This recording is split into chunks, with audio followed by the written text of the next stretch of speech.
2018 n'a pas été une année facile.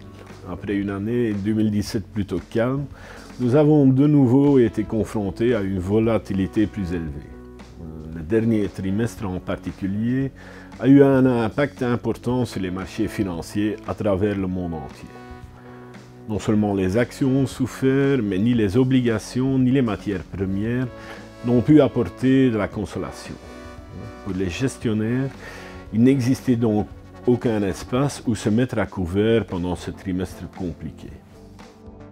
La Banque centrale américaine a joué un rôle important. En augmentant systématiquement ses taux tout au long de l'année et en réduisant en même temps son bilan, elle a généré une liquidité plus basse, alors qu'il n'y avait pas de vraie urgence, il n'y avait pas une inflation élevée, il n'y avait pas de surchauffe de l'économie. Sa politique a aussi amené à un dollar fort. Cela a de nouveau généré une diminution de la liquidité. Et cette liquidité est importante. Elle a un impact sur le commerce et par conséquent sur la croissance. Et évidemment, les pays émergents sont les plus sensibles à cela. Le ralentissement de la croissance, qui a déjà eu lieu dans le reste du monde, semble maintenant également avoir atteint l'Amérique. Et cela a réveillé la crainte d'une récession. Le climat politique ne nous a certainement pas aidés non plus. Nous pensons évidemment au Brexit, à Trump ou à la question du budget italien. Et c'est l'ensemble de ces éléments qui a généré un sentiment négatif, du pessimisme certainement, voire du surpessimisme. Comme je l'ai dit, toutes les classes d'actifs ont été impactées.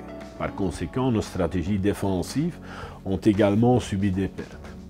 Ce sont essentiellement les obligations des pays émergents qui ont mené à des rendements négatifs dans ces portefeuilles, alors que celles-ci étaient encore le moteur des fortes performances en 2017.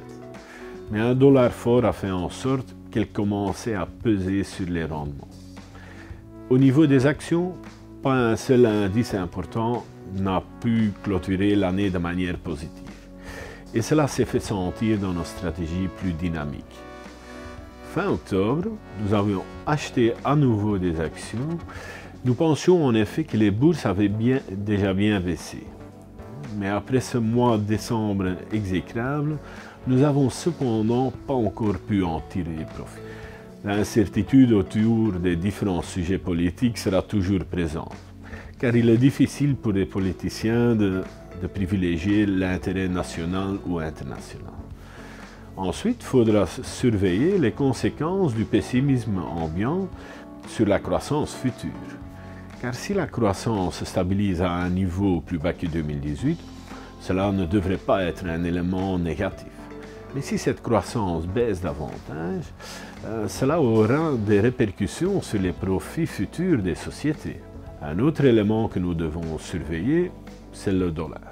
Nous pensons que le différentiel de croissance entre l'Europe et l'Amérique va diminuer dans les prochains mois et que la politique de la Banque centrale peut être mise en œuvre de manière un peu plus pragmatique.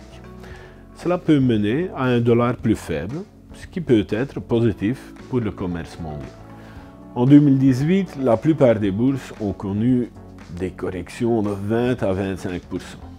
Cela a conduit à des valorisations plus basses, ce qui explique que pas mal de belles entreprises présentent aujourd'hui une valorisation attrayante.